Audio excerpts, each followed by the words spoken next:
Hello everyone, welcome to another video. ഇറച്ചിയോ മീനോ മുട്ടയോ ഇല്ലാതെ നമുക്ക് ആർക്കെങ്കിലും ഫുഡ് ഇറങ്ങാം എന്നാൽ ഇതുപോലെ ഉണ്ടാക്കി നോക്കുകയാണെങ്കിൽ നമുക്ക് എന്നും ഇത് മാത്രം മതിയാവും കേട്ടോ. കുറച്ച് അരിയും അതുപോലെ തന്നെ ഇച്ചിരി പച്ചക്കറിയൊക്കെ ഇട്ടിട്ട് നേരെ കുക്കറിലിട്ട് ഒരു 2 വിസിൽ അടുപ്പിച്ച് നോക്കൂ. നമ്മളെ വീട്ടിലുള്ള കുട്ടികൾക്കൊക്കെ അത് മാത്രം മതിയാവും. ഇത് ഉണ്ടാക്കാനായിട്ട് ഞാനിവിടെ എടുത്തിട്ടുള്ളത് 2 വലിയ ഉരുളക്കിഴങ്ങാണ്. അത് ചെറുതായി അരിഞ്ഞതും, പിന്നെ ഈ ഒരു പാത്രത്തിൽ പകുതിയോളം ഗ്രീൻ പീസ് എടുത്ത് വെച്ചിട്ടുണ്ട്. പിന്നെ എടുത്തിട്ടുള്ളത് നല്ല പഴുത്ത 3 വലിയ തക്കാളിയാണ്. പിന്നെ 2 വലിയ ഉള്ളിയും അരിഞ്ഞു വെച്ചിട്ടുണ്ട്. പിന്നെ ഇതുപോലെ കുറച്ച് പച്ചമുളകും എടുത്ത് വെച്ചിട്ടുണ്ട്. നമുക്ക് ഏത് പച്ചക്കറികളാണോ ഇഷ്ടം ആ പച്ചക്കറികളൊക്കെ ഇതിലിട്ട് കൊടുക്കുക. നമുക്ക് ക്യാരറ്റ് എടുക്കുക, സോയാബീൻ എടുക്കുക, അതൊക്കെ നമ്മളെ ഇഷ്ടങ്ങളാണ്.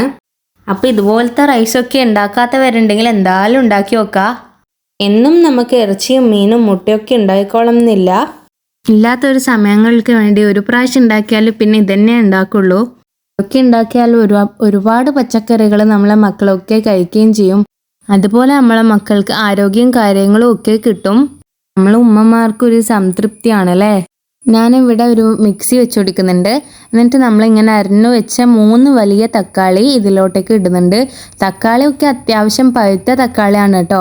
അപ്പോൾ നമ്മൾ അരിഞ്ഞു വെച്ച തക്കാളി കംപ്ലീറ്റ് ആയിട്ട് ഇതിലിട്ട് കൊടുത്ത് ഒന്ന് അരച്ചെടുത്ത് വരുന്നുണ്ട്. ഇത് നമ്മൾ പേസ്റ്റ് ആക്കിയിട്ടാണ് ചെയ്യുന്നത്. അതുകൊണ്ടാണ് ഞാനിവിടെ തക്കാളി ചെറുതായി കട്ട് ചെയ്യാണ്ടുന്നത്. അപ്പോൾ അതിവിടെ റെഡി ആയിട്ടുണ്ട്.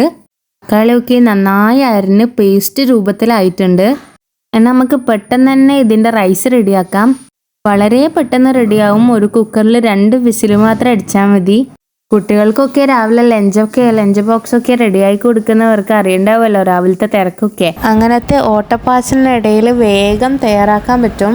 നമുക്കായാലും വിശക്കുന്ന സമയത്ത് നല്ല ഇഷ്ടത്തോടു കൂടി വയറ് നിറച്ചും കഴിക്കാനും പറ്റും. നല്ല ഹെൽത്തി ആയിട്ടുള്ള റെസിപ്പിയാണ്. ഇപ്പം ഞാനിവിടെ ഒരു കുക്കർ എടുത്ത് അതിലോട്ടേക്ക് ഒരു 2 ടേബിൾ സ്പൂൺ സൺഫ്ലവർ ഓയിലാണ് ഒഴിക്കുന്നത്. പിന്നെ നമ്മളൊരു 5-6 ഗ്രാമ്പു, ഒരു 4-5 ഏലക്കായും, ഒരു 2 പീസ് കറുവപ്പട്ടയും, പിന്നെ കറുവപ്പട്ടൻ്റെ ഇല 2 എണ്ണയും, സർവ്വസുഗന്ധിൻ്റെ ഇലയും 2 എണ്ണം ഇട്ട് കൊടുക്കുന്നുണ്ട്. നിങ്ങളെ കയ്യിൽ ഈ ഇലകളൊന്നും ഇല്ലെങ്കിൽ അത് ഇടേണ്ട കാര്യമില്ല. അഥവാ ഇതൊക്കെ ഉള്ളവരാണെങ്കിൽ എന്തായാലും ചേർത്ത് കൊടുക്കുക. ഇതിനൊക്കെ ഒരു പ്രത്യേക ടേസ്റ്റാണ്. അപ്പോൾ ഉള്ളവരെന്തായാലും ചേർത്തിട്ട് തയ്യാറാക്കുക. പിന്നെ നമ്മൾ 1/2 ടീസ്പൂൺ ചെറിയ ജീരകം കൂടി ഇട്ട് കൊടുത്തിന് കേട്ടോ. ഇനി ഇത് ജസ്റ്റ് ഒന്ന് ഇളക്കിയതിന് ശേഷം നമ്മൾ വലിയ ഉള്ളി കട്ട് ചെയ്തത് ഇതിലോട്ടേക്ക് ഇട്ട് കൊടുക്കുന്നുണ്ട്. ഉള്ളി നന്നായി വാടി ബ്രൗൺ കളറൊന്നും ആവേണ്ട ആവശ്യമില്ല. ജസ്റ്റ് ഒന്ന് വാടി വന്നാൽ മതി. ഇപ്പം അത് ഇട്ട് കൊടുത്ത് നന്നായി മിക്സ് ചെയ്യുന്നുണ്ട്. അപ്പോൾ നമ്മളെ വലിയ ഉള്ളി ഒന്ന് വാടി വരുന്ന സമയത്ത് നമുക്ക് ബാക്കിയുള്ള സാധനങ്ങളൊക്കെ ഇട്ട് കൊടുക്കുക. ബാക്കിയുള്ള സാധനങ്ങളെന്ന് ഉദ്ദേശിക്കുന്നത് നമ്മൾ ഉരുളക്കിഴങ്ങ്, ഗ്രീൻ പീസ്, പിന്നെ പച്ചമുളക് ഒരു 4-5 എണ്ണയും കൂടി ഇട്ട് കൊടുത്തിട്ടുണ്ട്. പച്ചമുളക് നമ്മൾ നടു ചീന്തി കൊടുത്തിട്ടൊന്നുമില്ല. അത് അങ്ങനെ തന്നെ ഇടുകയാണ് ചെയ്തത്. നിങ്ങൾ ഇതുപോലെ തയ്യാറാക്കുകയാണെങ്കിൽ നിങ്ങളെ കുട്ടികളൊക്കെ ഇഷ്ടത്തോടെ ഇത് കഴിക്കുന്ന കാണാം. കുട്ടികൾക്ക് മാത്രമല്ല വലിയവർക്കും ഒരുപാട് ഇഷ്ടപ്പെടും. അതുപോലെ തന്നെ ഇത് രാവിലെയൊക്കെ ഉണ്ടാക്കുകയാണെങ്കിൽ നമുക്കിത് രാവിലെയൊക്കെ ബ്രേക്ക്ഫാസ്റ്റ് ആയിട്ട് റെഡിയാക്കാം. പിന്നെ ഉച്ചയ്ക്ക് ഉണ്ടാക്കുകയാണെങ്കിൽ ലഞ്ചായിട്ട് യൂസ് ചെയ്യാം. ഇത് ഒരു പ്രാവശ്യം തിന്നാലും മടുപ്പൊന്നും തോന്നൂല. അത്രയും ടേസ്റ്റാണ്. ഇങ്ങനെ വാട്ടിയെടുക്കുന്നുണ്ട് നമ്മൾ ഉരുളക്കിഴങ്ങ് പൊട്ടിയൊന്നും പോവില്ല. നല്ല വെന്തിട്ട് തന്നെ നമുക്ക് കിട്ടും. ഇനി നമുക്ക് ഇതിലോട്ടേക്ക് വേണ്ടത് നമ്മൾ നേരത്തെ പേസ്റ്റാക്കി വെച്ച തക്കാളി. ഇനിയിപ്പോൾ അത്യാവശ്യം നിങ്ങൾക്ക് തക്കാളി കൂടുതൽ എടുക്കണമെങ്കിൽ നിങ്ങൾക്ക് അങ്ങനെ ചെയ്യാം. ഞാനിവിടെ 3 തക്കാളി അരച്ചതാണ്. അത് ഇതിലേക്ക് ഒഴിച്ച് നന്നായി മിക്സ് ചെയ്യുന്നുണ്ട്. കൂടുതൽ തക്കാളി ചേർക്കുന്നതനുസരിച്ച് ഇതിൻ്റെ ടേസ്റ്റ് കൂടുന്നേ ഉള്ളൂ. അത് ഇതിലോട്ടേക്ക് ഒഴിച്ച് നന്നായി മിക്സ് ചെയ്യുക. ഈ തക്കാളിൻ്റെ ഒരു പച്ചമണം ഉണ്ടല്ലോ അതൊന്ന് മാറി കിട്ടുന്ന വരെ ഇതൊന്ന് ഇളക്കി കൊടുക്കുക. ഈ ഒരു സമയം കൊണ്ട് നമുക്ക് ഇതിനുള്ള അരി കഴുകിയെടുക്കുക. ഇവിടെ എടുത്തിട്ടുള്ളത് നമ്മളെ ബസ്മതി റൈസാണ്. ബസ്മതി റൈസ് തന്നെ വേണമെന്നില്ല. നമുക്ക് ഏത് അരി കൊണ്ടും ഇത് തയ്യാറാക്കാം. ഞാനിത് വീഡിയോക്കൊക്കെ കാണാനുള്ളൊരു ഭംഗിക്ക് വേണ്ടിയിട്ടാണ് ബസ്മതി റൈസ് എടുത്തിട്ടുള്ളത്. ഞാനിതിവിടെ 4 കപ്പ് എടുത്തിട്ടുണ്ട്. അപ്പോൾ 4 കപ്പ് ബസ്മതി റൈസിന് 6 കപ്പ് വെള്ളം എന്നുള്ള അളവാണ്. അങ്ങനെ ഇത് നമ്മളെ ബസ്മതി റൈസൊക്കെ ഇവിടെ നന്നായി കഴുകി എടുത്തിട്ടുണ്ട്. ഞാൻ പറഞ്ഞല്ലോ ഈ റൈസൊന്നും വേണമെന്നില്ല. നിങ്ങൾക്ക് ഇഷ്ടമുള്ള ഏത് അരി വേണമെങ്കിലും ഇതിലൊക്കെ യൂസ് ചെയ്യാം. സിൽക്കി അരിയോ പൊന്നി അരിയോ കൈമ അരിയോ ഇഷ്ടമുള്ളത് യൂസ് ചെയ്യാം. അതുമല്ല പച്ചരി വെച്ചിട്ടും നിങ്ങൾക്കിത് ചെയ്യാൻ പറ്റും. അങ്ങനെ ഇതാ നമ്മളെ പച്ചക്കറികളുടെ തക്കാളിൻ്റെ ഒക്കെ ആ ഒരു സ്മെല്ലൊക്കെ മാറിയതിന് ശേഷം ഇതിലേക്ക് ഞാൻ കുറച്ച് മസാലപ്പൊടികളൊക്കെ ഇടുന്നുണ്ട്. മുളക് പൊടി, മഞ്ഞൾപ്പൊടി, മല്ലിപ്പൊടി, പിന്നെ ആവശ്യത്തിനുള്ള ഉപ്പും ചേർത്തിട്ടുണ്ട്. നിങ്ങൾക്ക് വേണമെങ്കിൽ കുരുമുളക് പൊടിയൊക്കെ ചേർത്ത് കൊടുക്കുക. അപ്പോൾ ഞാനിവിടെ ഇട്ട മസാലപ്പൊടികളുടെ അളവ് എന്ന് പറയുന്നത് ഈ റൈസിൽ ഒരുപാട് മസാലപ്പൊടികൾ ഇട്ട് ഈ റൈസിന് ഒരുപാട് മസാലകളൊക്കെ ഇട്ട് എരിവ് കൂട്ടിയെടുക്കേണ്ട ആവശ്യമില്ല. ഇത് ഒരുപാട് എരിവും കാര്യങ്ങളും ഒന്നും ഉണ്ടാവില്ല. നമ്മൾ എരിവില്ലാത്ത കാശ്മീരി ചില്ലി പൗഡറാണ് യൂസ് ചെയ്തിട്ടുള്ളത്.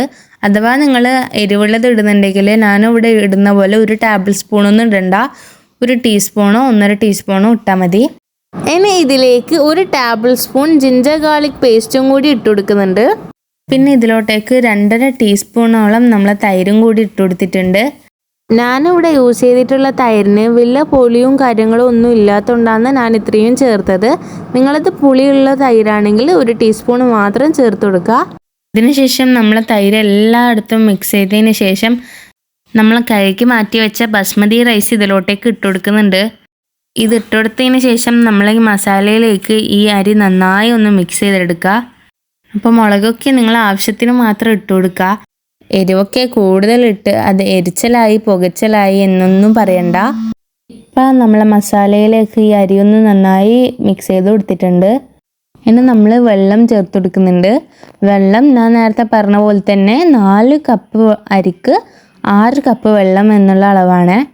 ആ ഒരു കണക്കിന് തന്നെ നിങ്ങൾ എടുക്കണം, അല്ലെങ്കിൽ നിങ്ങളെ വെള്ളമൊക്കെ കൂടിപ്പോയി ചോറ് വെന്ത് കുഴഞ്ഞു പോവും. ഈ ഒരു അളവിൽ ചേർത്ത് കൊടുത്താൽ നമ്മളെ വേവൊക്കെ നല്ല കറക്റ്റായി കിട്ടും. അപ്പോൾ ഇതാ നമ്മളെ കളറ് ഉണ്ട്, ആരും ബേജാറാണ്ട. നമ്മളെ കാശ്മീരിൻ്റെ മുളക് പൊടി ഇട്ട് കൊടുത്തോണ്ടാണ് ഈ കളറ് വരുന്നത്. ഒട്ടും എരിവും കാര്യങ്ങളും ഒന്നും ഉണ്ടാവില്ല. പിന്നെ മെയിനായിട്ട് നമ്മൾ നേരത്തെ അരച്ചിട്ട് കൊടുത്ത തക്കാളിൻ്റെ കളറാണ്. ഈ സമയത്ത് നിങ്ങളിട്ട് ഉപ്പ് രുചിച്ച് നോക്കി ഉപ്പോ മാറ്റം കുറവുണ്ടെങ്കിൽ അത് ഇട്ട് കൊടുക്കുക.